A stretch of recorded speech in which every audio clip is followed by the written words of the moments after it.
Yo, what's going on? It is 1 p.m. here in Crystal Lake, Illinois. It means it's time for another live stream. Today is Thursday, February 26, 2026. 2/26/26. That's got to be a lucky day.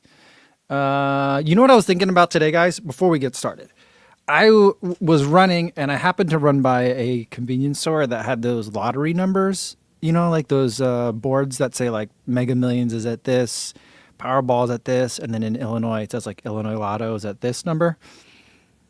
And I was running by it. I'm like, you know what? One of them's at like 400 million something. One of them's at 350. I'm like, I should probably buy one of those ones at 350. And I was thinking like, why would you buy the one for the smaller one? And I was like, it probably has better odds. And anyway, but it occurred to me that I have always in the back of my mind, have had this belief that at some point I will win a very big lottery. I never play the lottery. Very rarely. I don't never play the lottery. I very rarely play the lottery. But in my mind, I just have this like belief that at some point I will win a lottery. I don't know why I think that. Does everyone think that? I don't think everyone thinks that. I don't like treat my finances that way. I'm like, I'm good for it. I got 300 mil coming in soon. I don't behave like that. But in my mind, it's just like, it won't surprise me when it happens. I don't know if that's normal or if I'm just delusional. Are you guys that delusional? Anyway, while you guys are thinking about that, let's say hi to everyone listening on the audio-only version of the podcast. Today, we're going to be doing a lot of shoe sheet entries because I got a bunch. There's a lot of like embargo shoes that I couldn't weigh in front of you guys. Other times we're just too busy in the live stream to weigh them, but we're going to weigh them today. Plus, we'll do some live weighings as well because we got all these on shoes that are off embargo now. We got the Cloud. I almost showed them to you the other day. There's the Cloud Monster 3 Hyper, and then I also have been running in the Cloud Monster 3 Hyper Light Spray, which has been real fun. And look at this nice little purple. It's not as purple on the bottom as it was before. I think it was like a lilac, but it was really nice color. But we'll get to all that. Hopefully everyone listening on the audio-only version still enjoys Spreadsheet Madness Day. And then everyone else watching this later but not live, hopefully this is a nice break from your spreadsheets that you might be looking at. Maybe you're looking at web forms, getting your taxes and stuff done. So life imitates art, or entertainment imitates life, I guess. Anyway, Mark Peterson's here. He says, it's 40 degrees in Minneapolis, going puddle stomping in shorts in a couple hours. Yeah, it's been, the temperatures here aren't that great, but it feels kind of nice.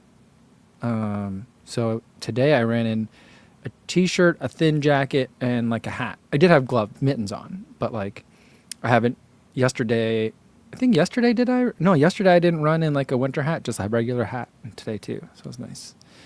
Fred Nava says 45 in the Seattle area. I might go with half tights today. Well, that's nice. It's bold. And some bad news. JC brings it up. Says, hey everyone, I read that Jeff Galloway has passed. He was 80. I read that too, and I was just looking at something. I didn't read like any of the message. Like I don't know if there was an obituary or something that the family had. Someone was posting about something that the family had put out, and it was. Jeff Galloway, for those of you who don't know, the kind of pioneer of the run-walk method, the Galloway method, which has been instrumental for a lot of people to get into running. And also for people to hit some PRs in their marathon running, even when they're not beginners. So it's been really useful for just a lot of people. But anyway, the thing that they said is, like when people pass, they always say like he's survived by like his wife and 3 adult children or something like that. For Jeff Galloway, and it was really touching, it said like he is survived by everyone who crossed the finish line and says, I didn't think I could do that. And I just think that that's amazing. That the man touched so many people's lives.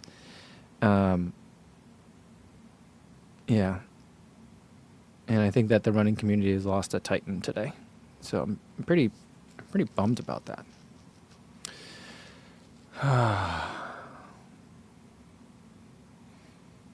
And so, all right, going back to the lottery thing. Soy Run says, I have the same belief too, Co. That's how they get us with the lottery. Yeah, I don't know. I feel like I have that very strongly. idea. It's not like, oh, I'm going to buy a ticket because I feel like I'm going to win today. I've only said that maybe once or twice. But one time we were at the airport and a priest, someone like wearing one of those collars, so it might not have been a priest, but a man of the cloth, said something to us about it, like, hey, it's your lucky day, you should buy a lottery ticket. So of course we bought a lottery ticket that day. And it was when like the Powerball was like at $1 billion or something. We didn't win. But I feel like those are the times when you gotta get one. But yeah, I don't know. I just feel like at some point it's gonna happen.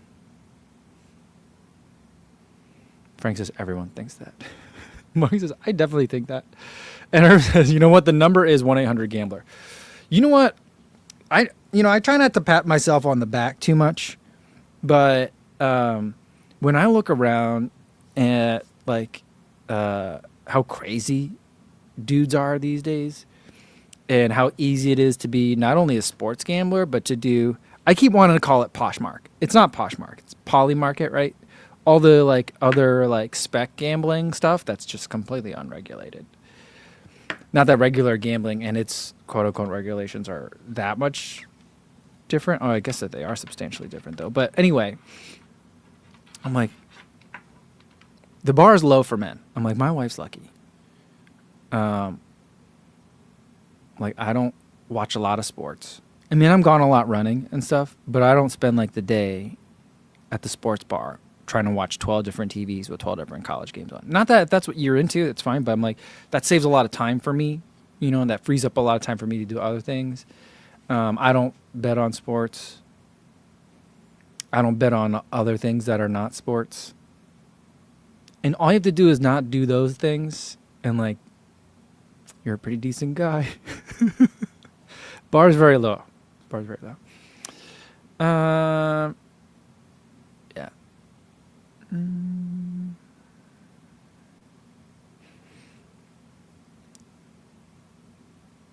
Okay, my meniscus heart says, is Adidas sending you the drop set? Is that the High Rocks shoe?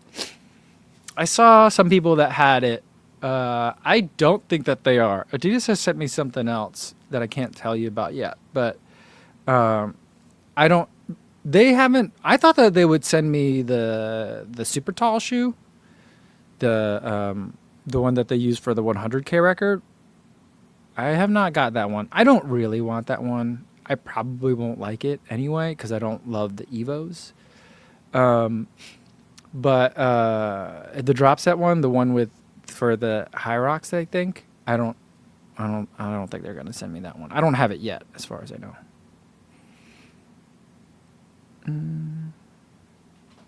Sure. Sheriff Baz says, "Hello, Co. A bit late, but congratulations on Black Canyon achievement." Thank you very much. It seems like so long time ago that Black Canyon happened, but like my body definitely reminded me today, like, hey, that wasn't that long ago. I tried to do a longer steady run. At 5 miles of steady work, I was like, that's good. I ended up maybe did like 5.5 miles of steady work, and then I cut the run short because I was like, that's enough. That's enough for today. I don't have a race on the calendar yet, so I don't need to like rush back into anything, And Ubetra says, okay, the High Rocks one is the drop set elite. Drop set is the cross trainer like the Metcon. Oh, I think I would like to try the drop set though. Because I've been hitting the gym. I don't know if you guys saw, but I've lifted like 4 times in 2026. So I probably could use one. So everyone wants to know how the red blood cells recovering. I feel fine. Yesterday's run, I felt fantastic. I wanted to just keep going. If I had more time in the day, I would have ran longer. Today, I didn't plan my meals very well today. So like 4 miles in, I'm like, I'm starving. And I was going to try to run 10 miles, but I was like, I'm so hungry and I don't have gels. I can't, there's no reason for me to do this. So I cut it at 7,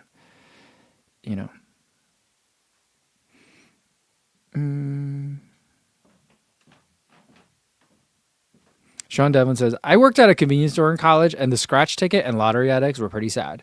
They all had formulas on how to hit big. Not sure if any of it worked out for them. Yeah, I feel like, so in, I guess it was during law school. I I had a job at a law firm, and I don't remember if it was the Subway or the Jimmy John's, but I would go and get lunch, and there was also a new high rise going up nearby, and like the construction workers would come in, and like they would come in and they would just do all their scratchers and pull tabs then, and like they were into it every day. And sometimes they won decent money, like $20, $50, 100, $500, you know? But I'm like, they were in there every day, and those scratchers are not cheap. But I do think are pretty fun is like pull tabs when you get them at a dive bar. Have you guys ever done that? That's kind of fun. Every once in a while, walk over to the vending machine, get a pull tab. Those are fun. I mean, it's not, you know, I guess these days in Illinois, there's a lot of like the video poker and the video slots and stuff like that. It's I mean, I never really saw it in Chicago, so I don't know if it wasn't allowed when we lived in Chicago, but out here it's everywhere, and that is really sad to me. It's super depressing to see that. I don't know.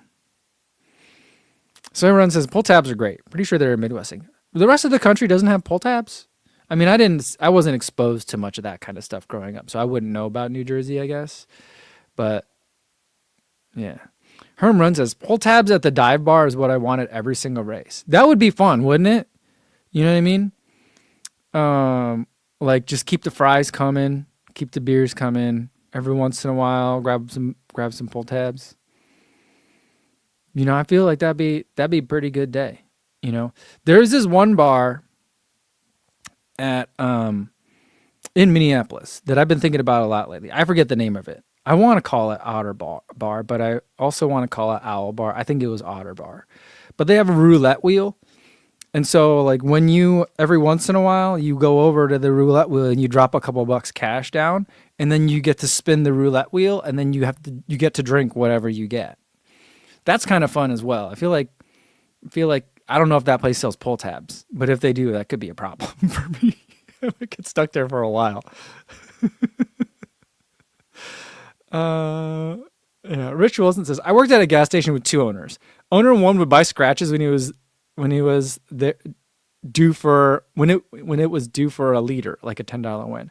Owner two got pissed at him for killing the golden goose. Oh, okay. Those liters are to keep customers coming back. Yeah, it's kind of shady, you know? It's not shady, but it's mean. I feel like gamblers know. Like, oh, you never get a winner here, you know? Mm-hmm.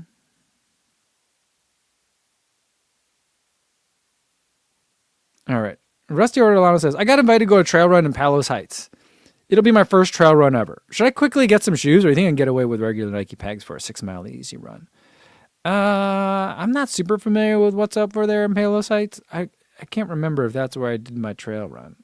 That one what was it called? Outer Belt Ultras. But I think you'll probably be fine. Because the pegs have more grip on them. They have full rubber coverage still. And so I think that you'll probably be fine as long as it's not a muddy day, you know?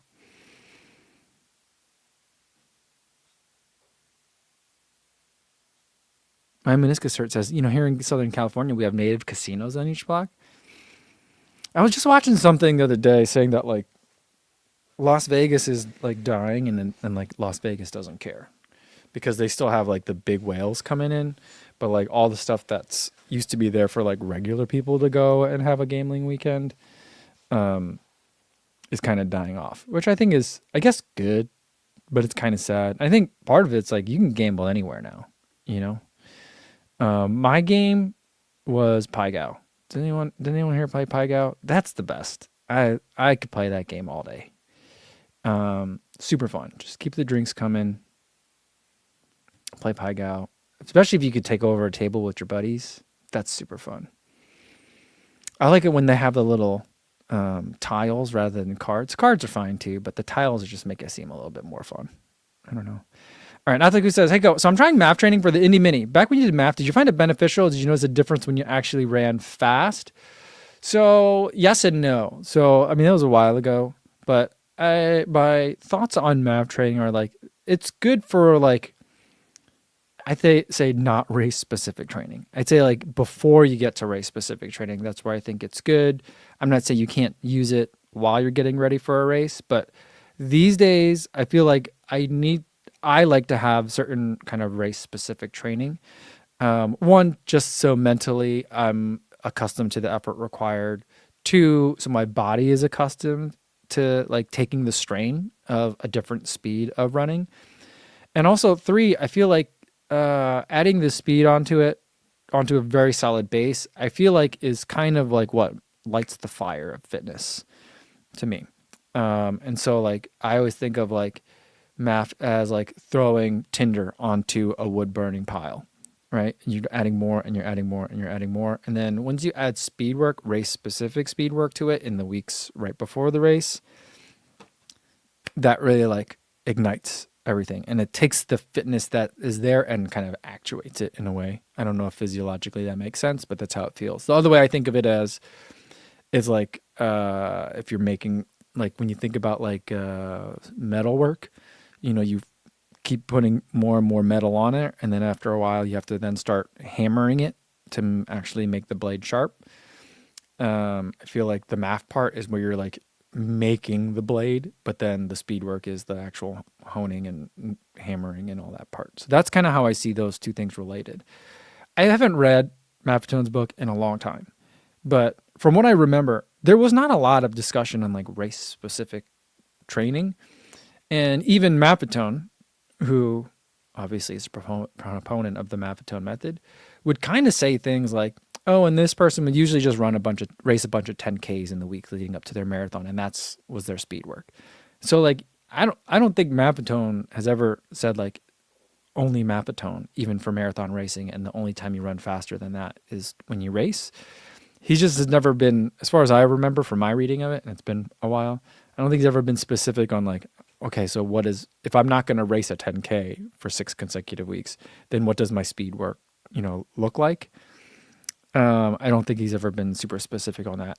And it's because I think a lot of it is it's more of a lifestyle change, and I think of it as more of a fitness reset. So I do feel like it was a benefit when I wanted to run fast because it allowed me to do a couple of things. It allowed me to be really resilient. So I was able to take on a lot more load. And then when I wanted to go fast, I was able to add intensity to my mileage already. So it was kind of like a base building is how I approach it. Oh, Mark, is it Otter Bar? Or is it a bar in Minneapolis? Big karaoke bar. I think we're talking about the same place, Mark.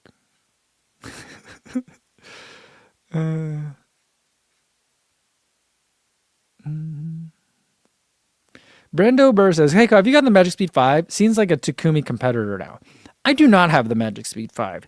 And you know what? I don't know if the Magic Speed 5 is going to come to the United States. It might be like Takumi, or maybe like the Adios, which was available internationally and like available in the US for like a minute, and then it was gone.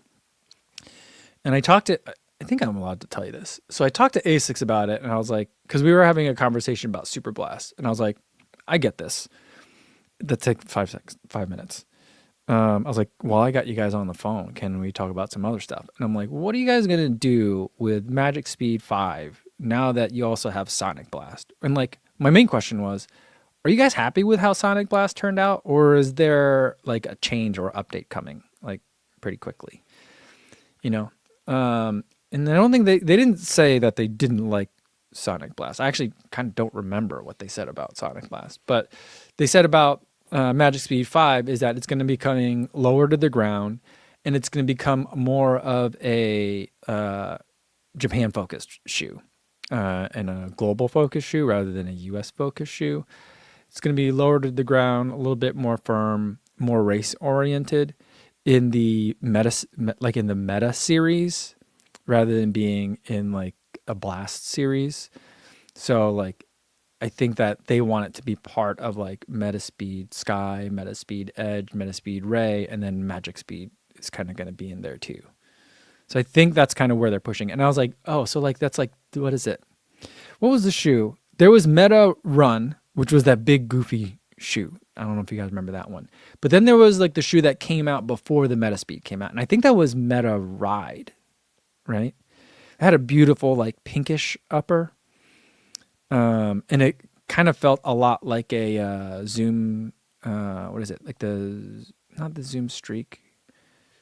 Yeah, Zoom Streaks. The ones that like college kids used to race in for cross country. It was a lot like that shoe. And so I think that like the Magic Speed is kind of like resumed that position. So that's where that one's going. I think it's really interesting because it has like a lot of really nice headline features, and it looks great. But I haven't had it, so I don't. And I was just thinking about it yesterday or maybe this morning when I was on the couch.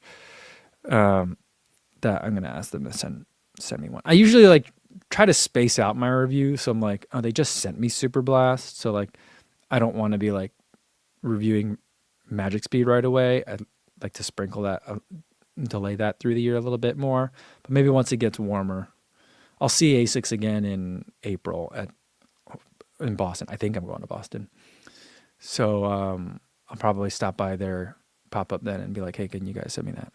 Or I guess I could just email me about it.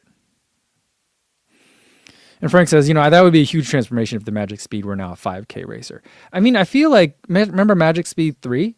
That one was the one that looked like, 2 was the one that led the Tiger Stripes. 3 was the low to the ground one. I think they're going to make it more like 3. That's what I think.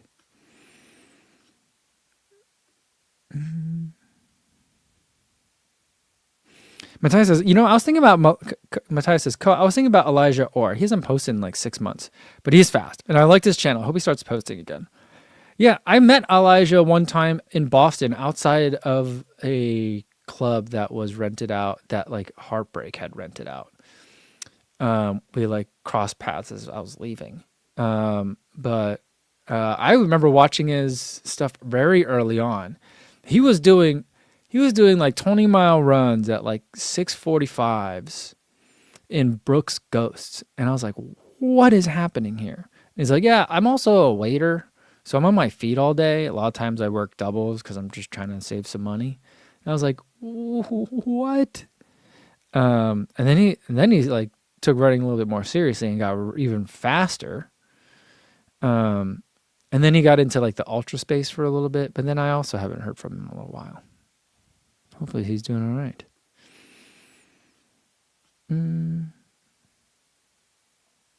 Tony says, hey, Ko, you going to be in Boston this year? I know it's still early for you to have anything locked in for shakeouts. I just had a conversation, my like monthly meeting with my manager yesterday. What's today? Thursday? I had it 2 days ago. And it seems like, I don't know, maybe it's just me, but like it seems like a lot of the brands are like not locking stuff in. So, yeah, I do know that Rabbit said they're going a different way this year. So we won't be doing a Rabbit shakeout. So, I would love to go with Adidas again because I went with Adidas last year. And then they usually let me kind of like have my own forays as long as I'm not doing stuff with like a direct competitor. So they let me do the Rabbit shakeout. But this year Rabbit doesn't want to do one. And then, and obviously I'm not taking it personally because like, I don't know if you can see this. I'm wearing I happen to be wearing my Rabbit sweater right now. But like, so I don't know what I'll be doing. I talked to my management. I was like, I'd like to go with Adidas again because the experience going to Boston with Adidas is amazing, especially when you get like the wristband to go to the finish line. It's just so good. But I was like, other times I've done stuff with Adidas, like they don't ever they like to do stuff amongst Adidas. And I'm like, and like last year they did the Adidas Hub for the first time. And I was like, see, hopefully they enjoyed that experience. Because I thought it was great. I thought people that came through the Adidas Hub thought it was great. So hopefully they'll do something like that again. And maybe we can do some sort of shakeout run from there. So that's kind of like the tentative thinking. Otherwise I told my management, I'm like, I'm not super like particular about it. I'm like, we'll do, if I'm in Boston, I'll just tell everyone meet me by the river, and we'll do something, and hopefully we don't get any problem from park cops, kind of thing.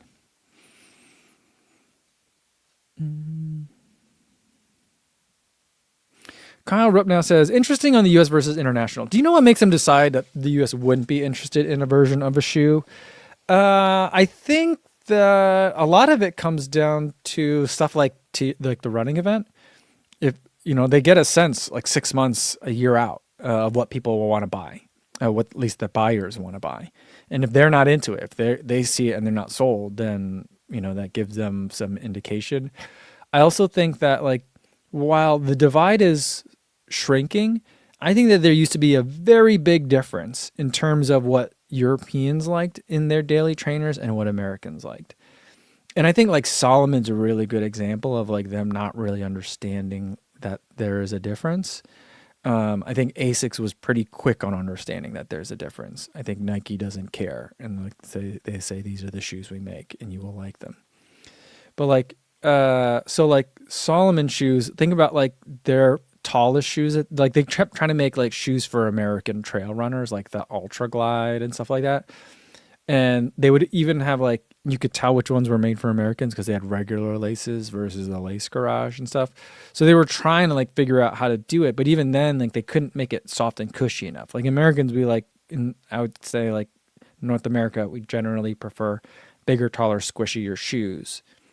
I think likely maybe is because we run more on concrete and paved surfaces.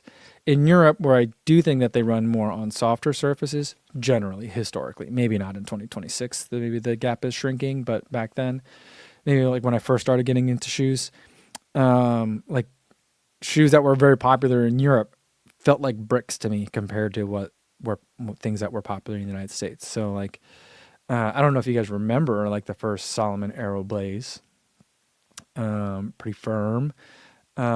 Like even just trying like the Sense Ride, like version 3, like, maybe 6 years ago, I was like, I do not understand how people think that this is comfortable for a trail shoe. Like this is so firm underfoot, but it depends on the terrain that you're running on. And I think it could be quite ideal. And that's why people like it over there. And so I think those are just some global differences. And like, the Adios just hasn't been a big seller in the United States, I think. So I'm not surprised that I'm surprised it still exists. So the fact that it wasn't that big of a push in the United States doesn't surprise me that much. The Magic Speed not being a big push in the United States does surprise me a little bit. But I also talked with ASICS about it too, where it's like, this tempo shoe category, I feel like is endangered. Because it's like at this point, a lot of, especially with ATPU hitting the market, a lot of race day shoes, you could do your workouts in, and your shoe's going to be fine. You'll still have plenty of life left for your marathon race. Whereas like when they first started coming out, like 2019, 2018, like you left those on a shelf and you only use them like in case of emergency / in case of a race. And so you needed that training companion shoe. And so like the tempo shoes were having their day because they're like, well, they have nicer foams. Maybe they have a nylon plate versus a carbon fiber plate, but it's kind of nicer. And that's where I feel like shoes like Magic Speed, shoes like Takumi Sen, shoes like Fuel Cell TC, which is still to this day one of my favorite New Balance shoes of all time, like were really important. And so like I think that maybe in the US where we're like, we would rather just run in like the super shoes, could be more like the Magic Speed maybe is not as compelling of a shoe because maybe we'd rather have No Blast, Mega Blast, Super Blast. But in Japan, where maybe they're doing more threshold work or tempo runs and they want some different tools, I could see them wanting something different, just depending on how people run and how they train. I don't know. A lot of that is kind of like shooting from the hip. So I don't have data to back any of that up, but that's kind of where my thoughts as someone that doesn't get involved in international buying. Those are what my thoughts are. My meniscus says that the Magic Speed 5 is available in the US. I'm aware it is available in the US. I just don't know, like, is it going to get a big push like the Magic Speed has gotten previously? I don't think they've been really, ASICS hasn't been like sending it out to people. to reviewers. You know what I mean? And I always feel like, people always ask me, how come you don't review this stuff like XYZ? And I'm like, well, the brand hasn't asked me if I want it. And so a lot of times I'll take their lead, a brand's lead on that. Sometimes I still have to go back and get it. Like this week I've been running in all these New Balance shoes.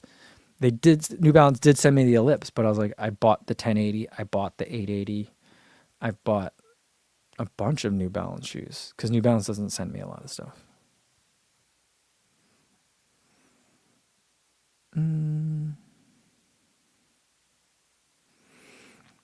Akapunsu Senpai.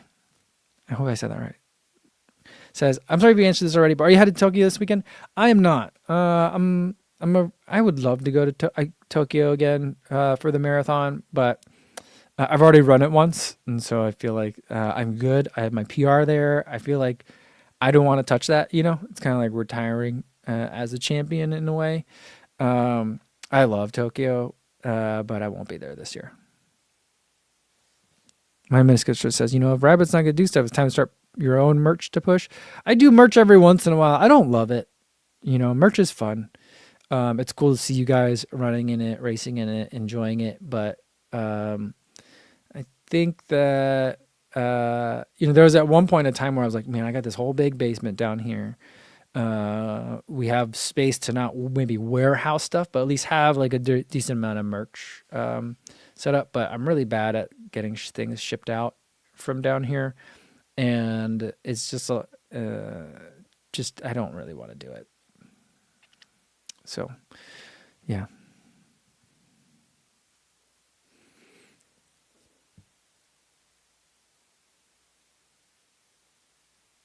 Johnny says that the Adios 9 is heavily discounted now in the UK, so a lot of remaining stock to shift might be the end of the Adios franchise. I mean, it would make complete sense to me. It would just be sad, But I could see it. But also at the same time, like Adidas, I don't know if it times with like when they need to do like stock reporting or whatever. But like every once in a while, like Adidas will just deep discount shoes and then they'll be out of it. And then you think, oh, well, maybe their next model's coming out soon. But then it'll come back, like another shipment came in or something. I don't know how it works. But I was just commenting on this on the YouTube channel the other day. Someone was saying like on one of my older Takumi Sen videos, like, man, this seems fake. All these people in these comments are talking about how they got this shoe for super cheap. It seems like bots. And I was like, I don't know. Have you guys ever bought Adidas running shoes? Like, that's how they do things. Like, the price drops are aggressive, unpredictable, and temporary. So it might be cheap one day, but it might be full price the next. And it might stay full price for the rest of the life of that product. So it's just indiscernible in terms of the pattern. You just got to be watching, I guess.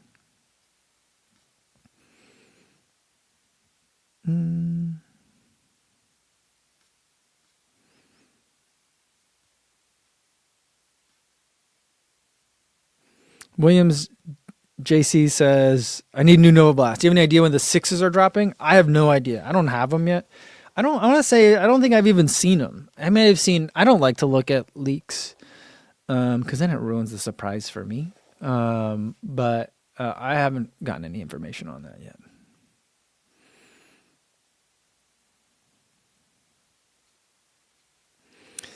Izzy Kill says, will you update the non-elite hat to add Sydney? I've talked to Flores about that. But not like, it was like, hey, you know what? We got to update this thing. And he was like, yeah. And so maybe I need to follow up on that. I feel like updating it to add Sydney might be premature. I think we need to like update it to be like Sydney, Cape Town, and Shanghai.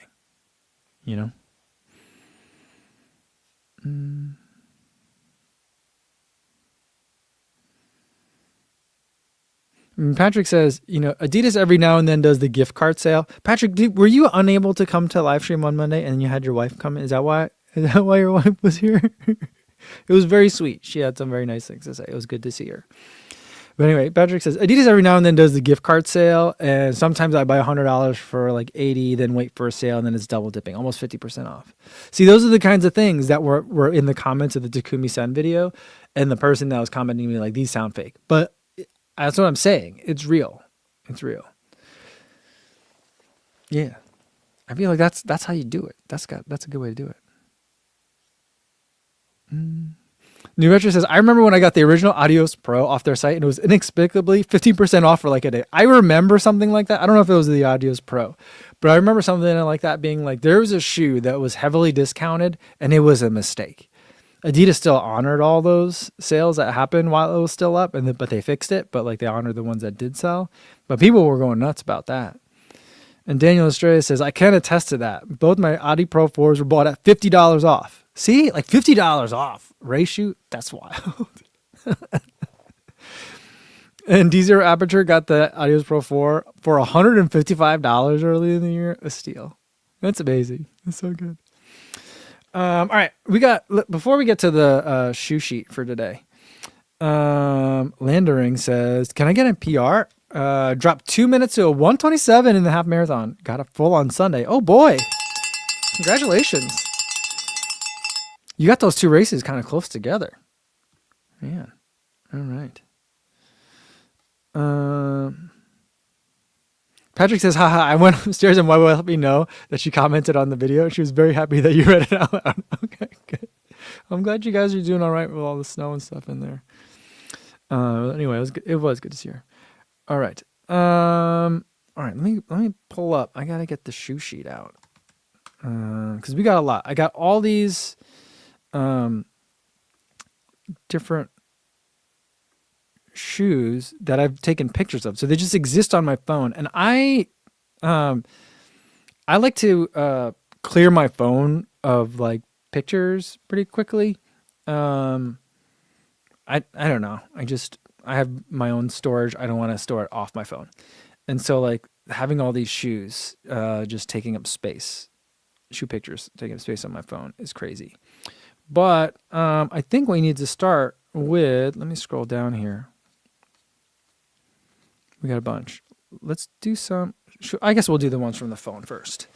Let's pull those out. Okay. So I don't have any things to unbox today, but I do have some stuff that I haven't shown you guys before. So here we go. I do have to scroll back a little bit because some of it is that old, and I have to like double check to make sure. Do we do the Deviate 4? Deviate Elite 4, but I didn't do the Deviate 4. Yeah, so Deviate 4. Okay, we gotta do that one. Let's start with there.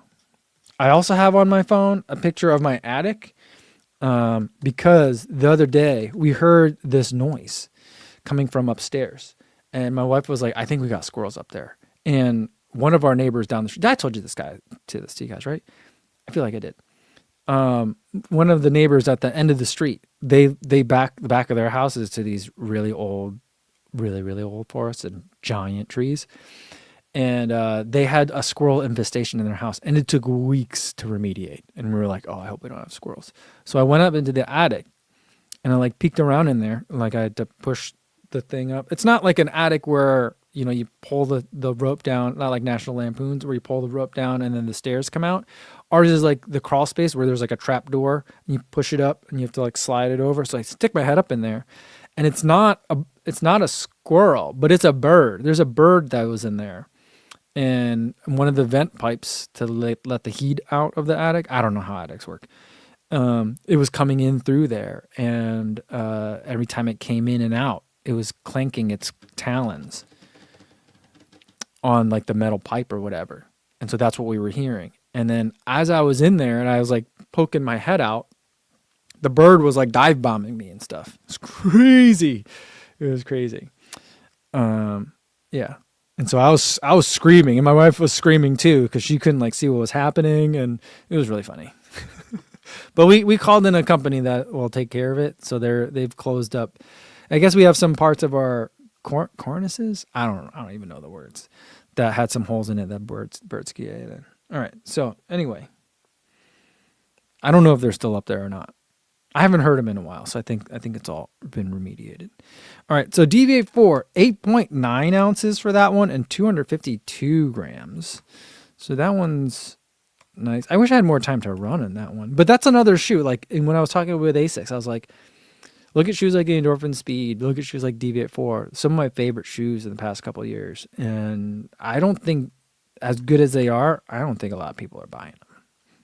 I think probably a lot of people buy Endorphin Speed more than Deviate 4 because that's a little bit softer. We got Adidas Terex. I should leave it as Terex. Agravic Speed Ultra 2. I do really like this one. I like it much more than the first one. The first one gave me blisters under the arch, like right away. So I couldn't run in it for very long. This one does not. So I feel like the one problem it had, it fixed. And I feel like I got a little bit more chill, which I'm thinking like, if this is a shoe meant for a 100-mile race, no, I get it. Pros run a 100-mile race differently than I would run a 100-mile race. But if they're trying to sell this to like normal people, I feel like the shoe doesn't need to be like super aggressive. You know what I mean? To be able to sell it. David DeFrange says, I haven't read this, but this sounds like it's going to be awesome. I live on the top floor of an apartment and we had birds multiple times come down through the vent for the microwave. I was so confused the first time when I heard chirps in my apartment. Oh my goodness. That is so weird. In the microwave? Wow. Sean Devin says, what kind of bird? I don't know. I feel like it was one of those little ones, those birds that are like they look like tennis balls. You know what I mean? They're just really round, and then there's like a little tiny head on top. So I want to say like some sort of like finch type of bird. It was small, like the size of a fist, you know, but like kind of moves like a bat. For a while, we thought it was a bat, my wife and I. Except for the fact that bats are really smelly, I wouldn't have minded a bat because bats eat so many bugs.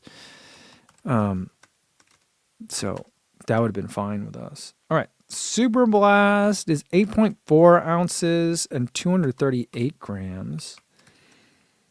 Love that shoe. I wish I had more time to run in it. D0 Aperture says, there was a bird last spring that would attack my head if I ran by it with a black hat on. White's hat didn't bother it. Oh, that's so surprising. Now there are the, what is it called? The red-winged blackbirds. You know those birds? There's a bunch of them near my in-laws. And they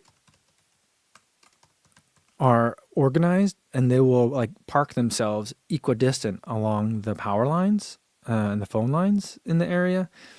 And my mother-in-law, when she would ride her bike through there, they would peck at her bike helmet. They've done that to me too. They would usually go for the little, you know how sometimes hats have a little button on top? I guess a lot of running hats don't have that button anymore. But like if you have like a trucker hat, you know, has a button, they would always go for the button. All right. Aurora BL. I ran in that as I was getting ready to look at the Glycerin Flex. She's 8.9 ounces and 252 grams. That shoe was surprisingly firm. I was expecting it to be even softer, but I'm also trying to remember like the context of when that shoe came out. You know what I mean? Because I feel like when that shoe came out, that would have been way softer than a lot of what Brooks was making at the time. Hoka Cielo X1 3.0. I can't tell. Is that a decimal point or a comma? This one is 7.1 ounces and 202 grams, which is a good weight. I feel like it should be lighter, but not a bad weight. I do really like the Cielo X1 3.0. I'm not sure if I like the 2.0 better. I wish I could have put in more miles on the 2.0 before the 3.0 came out. The next shoe is Cascadia Elite. 9.4 ounces and 268 grams. That shoe is kind of big. It's kind of like a paddle. It's very squarish. in terms of how the shoe feels underfoot. And when I ran in it, it was a pretty, it was a lot of snow ice pack on that day. And I was definitely sliding around quite a bit. But it was an icy day. So I feel like overall the grip on it was really nice. But I am starting to wonder if V-Rim Light Base is maybe perhaps overrated. I'm not saying it's not good. But like people freak out about like, oh, it's so good. And I'm like, I don't know. I guess it depends on the terrain. If I had a muddy day, it would be better. I don't know. I feel like those little nubby things should be really good in like packed snow and / ice. I don't know. The Glycerin 23, that shoe came in pretty heavy. I don't know why it's so heavy, but 10.7 ounces. Which is not like crazy for a max cushion shoe. I feel like anything under 11 ounces for a max cushion shoe is fine. But like Glycerin 23 these days isn't like a max cushion shoe, right? So, I don't know. All right, we got another Asics Super Blast because I have two colors. I actually have 3 colors of it. And I meant to put the third color in the Super Blast video, but I ended up forgetting. But the weights are different on this, which is surprising. So the Super Blast, the white version, I have it weighed at 8.2 ounces and 232 grams, so 6 grams lighter for the white. And I don't know if that's just normal variances or if that is due to it one being white and maybe less dyed than the blue. I don't know. And then we've got New Balance. See, I told you guys I had so many to do. 1080 version 15, which do people like the New Balance 1080 version 15?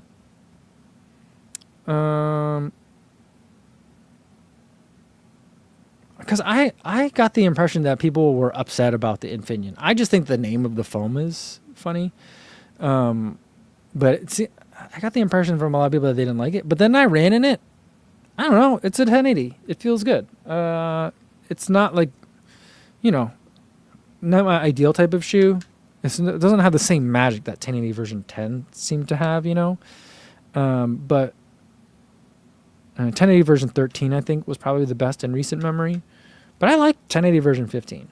It feels really premium, but maybe that's stuff that people don't care about, Kind of like, remember the Glycerin Max 1? Had that giant Brooks logo on it that was like, this is heavy and not functional at all, but it is pretty and I like it. I feel like a lot of the stuff on the 1080 version 15 is like that. Patrick really likes it. He says it's bouncier than Rebel 5, but it's my first 1080, so I can't compare it to older versions. I don't think you need to be able to compare it to older versions to be able to say you like it and that you think it's good. All right. All right. Super Blast 3 in white. Fix the typo code. Okay, sorry. You guys, good eye. All right. Super Injit loves them. He says the last 10 I ran is 13. They're my recovery shoe, still approaching 400 miles, and still love them. There you go. That's good. DC Raptor says, it's hard to tell if people were just upset it's not called Fresh Foam anymore. Can you imagine being mad that something's not called Fresh Foam X? I mean, that's a weird name in and of itself, too. But, I mean, going from Fresh Foam X to Infineon, it's just, it's an interesting thing. The new picture says, Infineon still sounds better than Incrediron. I think I kind of like Incrediron more than Infineon. I don't know. Neither are great. All right. How are we doing on time here? Oh, we're doing okay on time. Let's see. I got some more. Okay, here's another one. Here's the New Balance Ellipse. So I went back and forth as to like what to call how to title the video, because I'm like, I just don't want to call this like New Balance Ellipse. I feel like I need to give some sort of indication, some sort of hint or some hook to get people to watch that one. And I was like, I feel like this should be a 980, but maybe it should be a 780. I'm not sure. Problem is there is already a 900. So for a while I was going to make it the ellipses. So like there's the 880 ellipses, 1080, and then put the ellipse in the middle. But then I realized it was ellipse and not ellipses. But then someone commented and it was like, oh, so basically this is a budget 880 that looks like a 1080. And I was like, oh yeah, that's it. It took me 20 minutes of YouTube video, edited YouTube video to kind of get my thoughts out. And this person did it in like 12 words. I was like, oh, you saved everyone 20 minutes. Thank you. Yeah. Matthew Butel says, I demoed them a week ago. I sunk too far, and the rep made it seem like I'd be bouncing off it. Yeah, that'd be interesting to see like what the messaging is on this one. The only thing that was really surprising to me about the ellipse is like I didn't know the price when I first got it, and I ran in it before I got the pricing.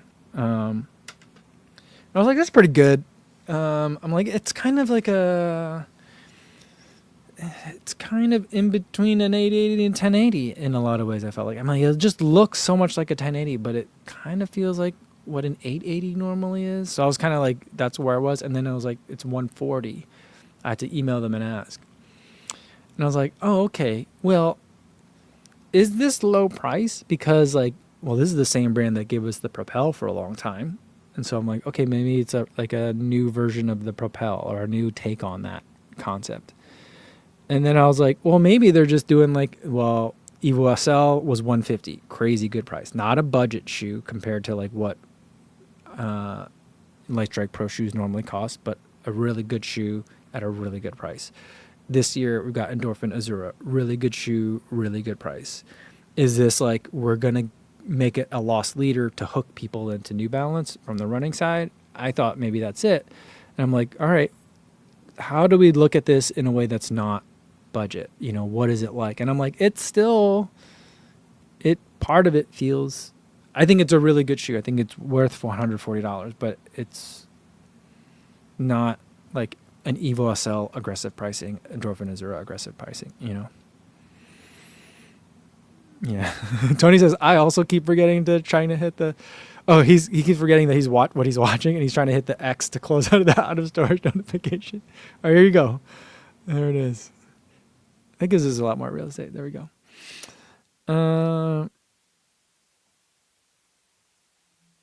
Yeah.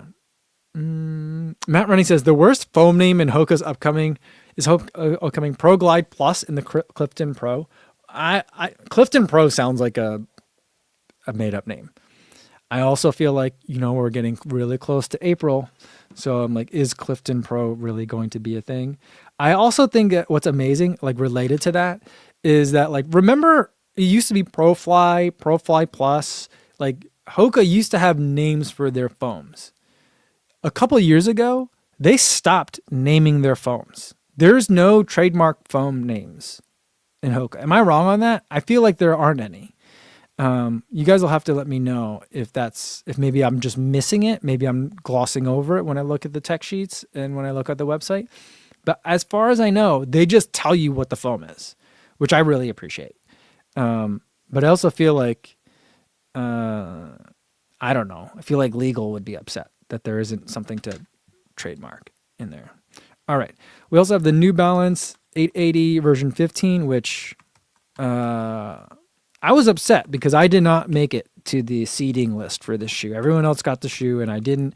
And everyone's like, oh, it's so different. It's so good. I didn't like the shoe. I'm very confused by it. I don't know why it's $150. I can't imagine buying an 880 15 at $150 when you can get an Evo SL under 15, although they're very different shoes. The 880 version 15 reminds me of this shoe, the Mizuno Wave Rider 29. It feels, but I prefer the Wave Rider. The 880 15 is that is kind of a weird shoe. I've only run in it once, so I don't want to make like a definitive opinion, but like it is not what the 880 used to be. Okay. Johnny says, you're right on the Hoka foams. As someone who is always checking trademarks for multiple shoe components, I can attest. Exactly. Right?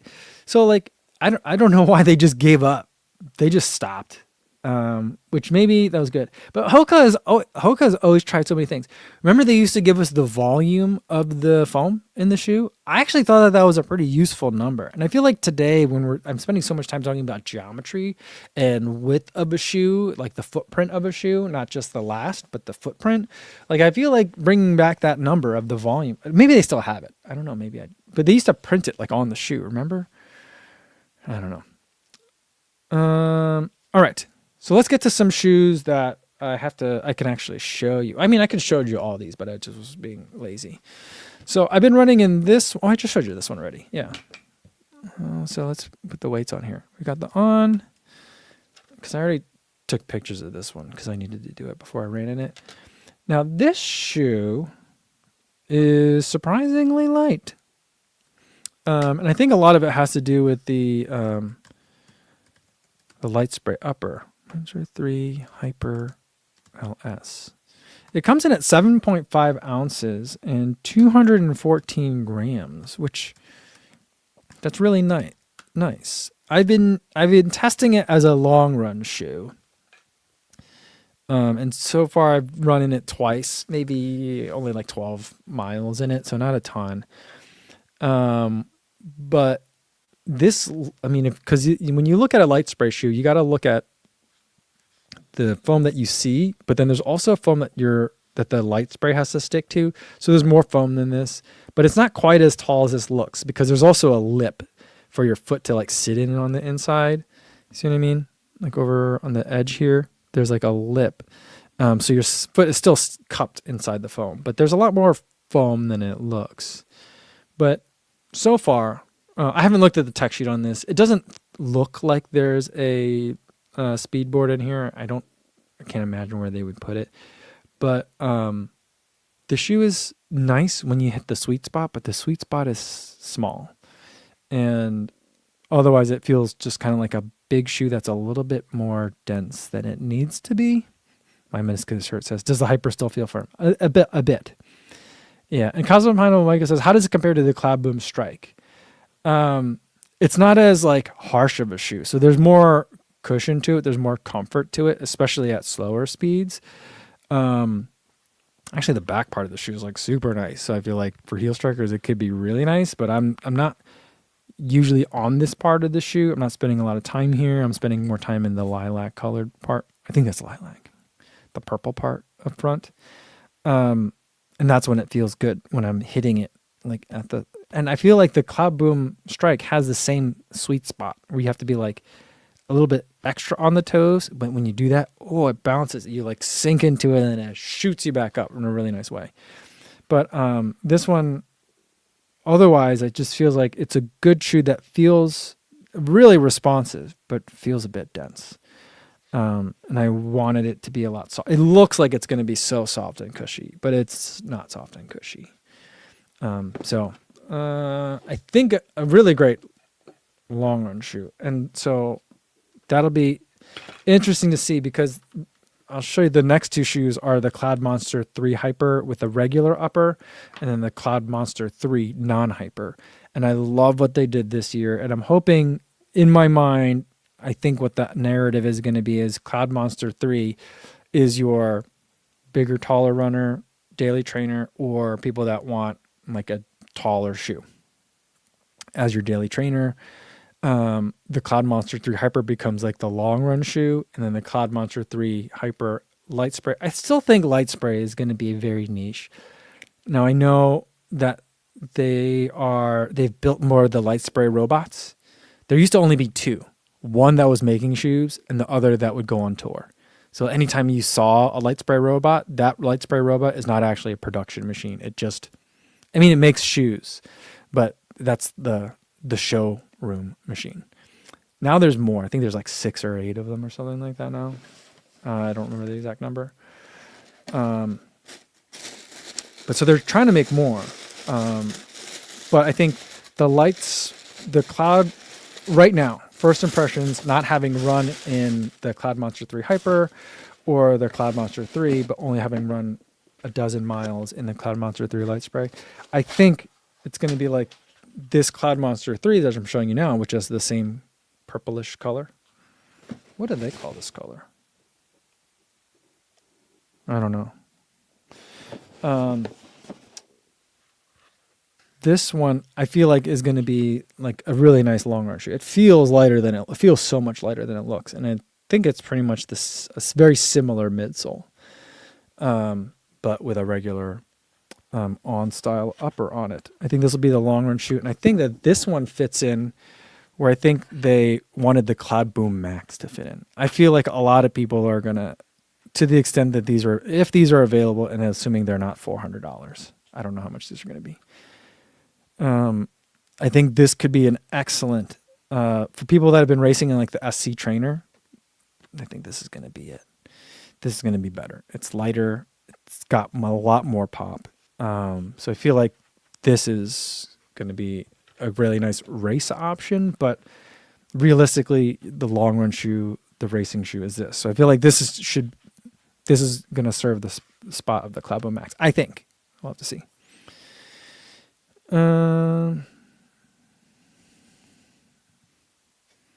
Yeah, Tony says that is a good looking shoe though. Yeah, both of them look great. I think that they're amazing. All right, so let's do this Cloud Boom Hyper 3. Let's get this back up on the board.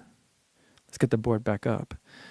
On Cloud Monster 3. I don't like it when it does that. Okay, 9.2 ounces. So it goes from being, oh, this is a light shoe, to being like, oh, okay, respectable. Yeah, 9.2 is right around where I want like a long run shoe to be. I mean, I'd love it lighter, of course, but it's a good weight. Oh, smells waxy. Not waxy. Very, very, very plasticky. Smells like a brand new phone case in here. Strong. Not off-putting, but strong.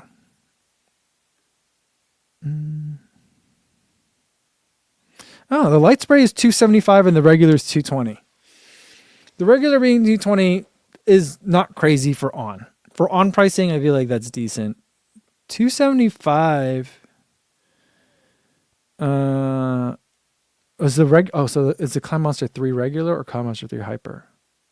Which one? How much is the Hyper? If this is $220, I can look it up too. But the other shoe that I want to show you guys is this one.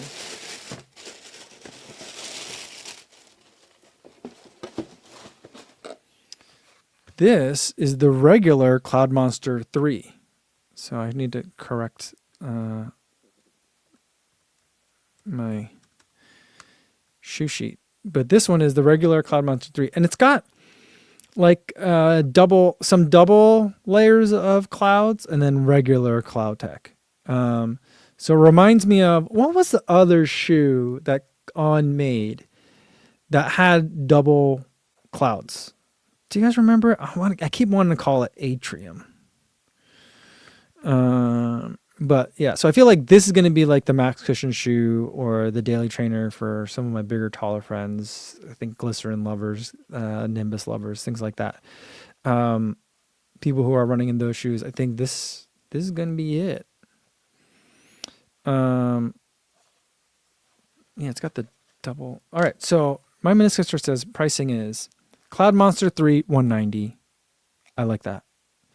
Not having run in it, but conceptually.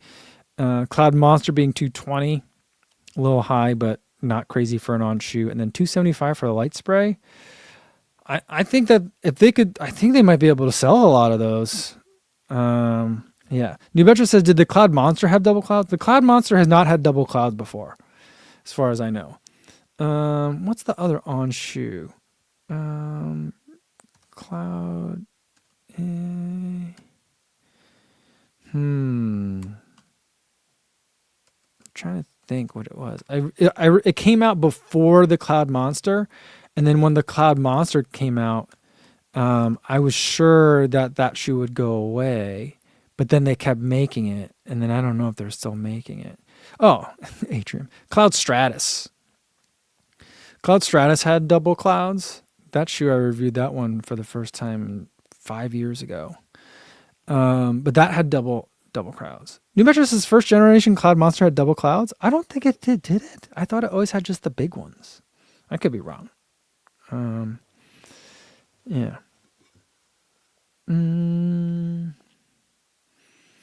Yeah. So let's get to the weight on this one before we talk about it some more. And then on Cloud Monster 3.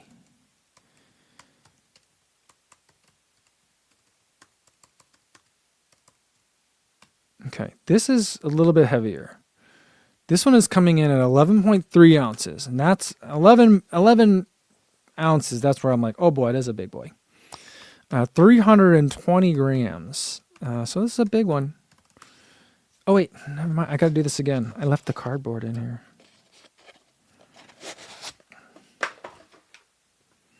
That's going to bring it under 11 ounces for sure. Yeah. Okay, not bad. Oh, I like this. 10.5 ounces, under 300 grams, 296. Okay, good. The upper is not as nice on this one, on the Cloud Monster 3 versus the Cloud Monster 3 Hyper. The Hyper 3 Cloud Monster 3 Hyper upper is really nice. It's very pretty. This one is just okay. Feels kind of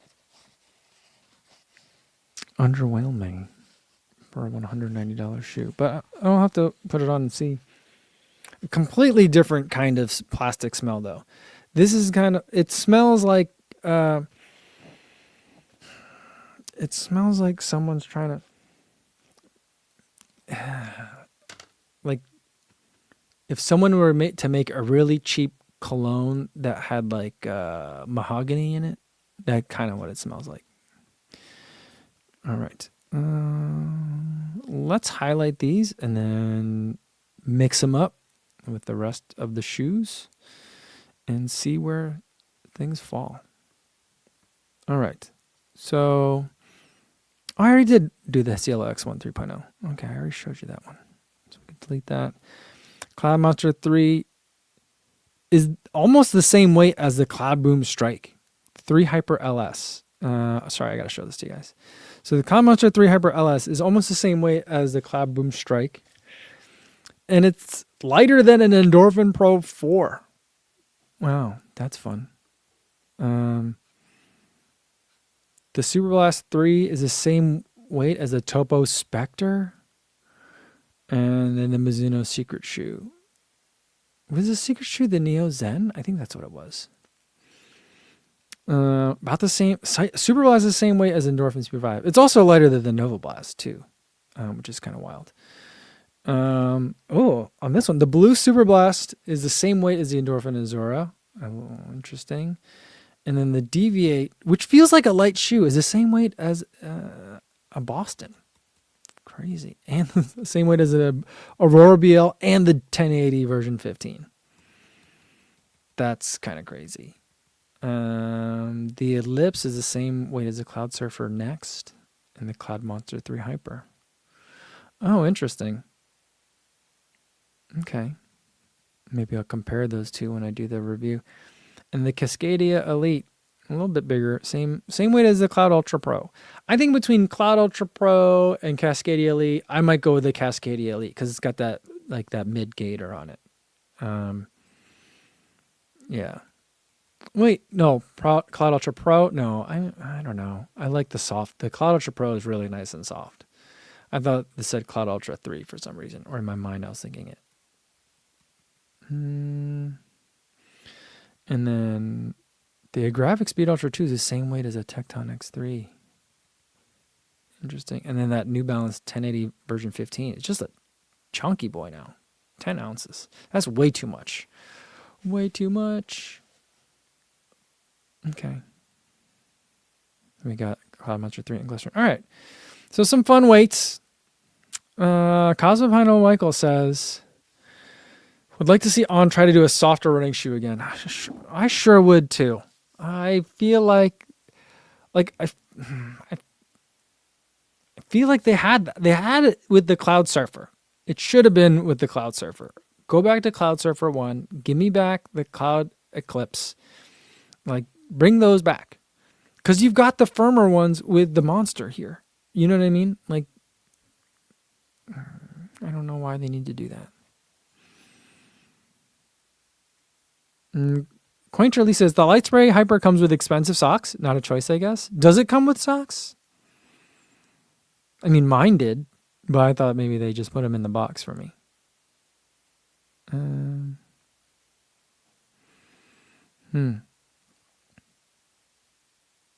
Quainterly says, they say that the Light Spray is 45 in the heel and the regular Hyper is 39, but some of their reps say it's the same midsole. I don't know that it's that different. It might just be the way that they have to measure it, but I mean, like, it's hard to tell because the Light Spray comes down onto the midsole a little bit, and I think that there will have to be some changes to the midsole because of that, you know, to accommodate the different uppers that they're putting on it. But yeah.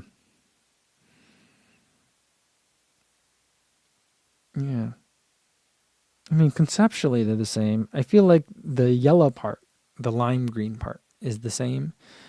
And it looks like it's the same foam in the same general geometry, you know, but it looks like there's I mean, there is medial side support on the Light Spray one as well, but it looks much more prominent in the Cloud Monster 3 Hyper, the regular upper.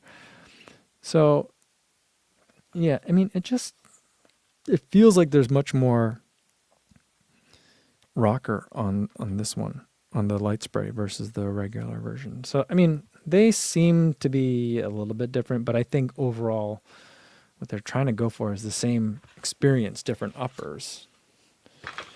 But I do, I don't know. I feel like the Light Spray is kind of a gimmick, but I kind of like it. So I don't know. My meniscus hurt says, is it the Cloud Tech that keeps them from making softer shoes? No, I don't think so at all. I think if they wanted to make a super squishy, like Ufos-like shoe, I mean, think about the Cloud Surfer. They can make a soft shoe. They just don't want to. And I think this kind of goes back to the discussion earlier about European versus North American preferences. I think that up in Zurich, I think they spend a lot more time running on gravel. They have like manicured trails and stuff that they can run on. I feel like they run on softer surfaces more than they do here in the United States. And so their preferences for softness or firmness is different than what we have preferences for here. And I think the same thing, I think it's still taking Solomon a long time to kind of figure that out too. So I feel like Solomon and On are in different countries, but I feel like there's a lot of similarities between the two brands in terms of their approach to footwear.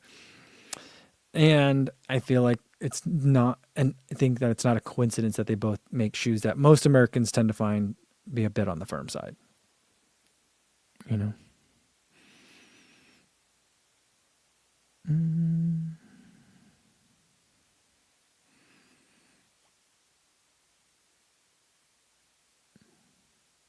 Tony says, I run in my Alpha Flies without any laces, and I feel that's basically what the Light Spray upper feels like. I'd like to see Mother Brands play with the no lace look. I just saw another shoe with no lace. Oh no, it was a Solomon. Solomon did with their new racing shoe. Remember that one? I still need to run in that. But yeah, I feel like sometimes I feel like, man, laces are such an outdated technology. Do we really even need laces anymore? But then sometimes I'm like, I think I've been doing this too long, maybe. But like, I like the attempts at innovation. I love the fact that the Light Spray model is so much lighter than the Hyper model, So I feel like that's a good one. All right.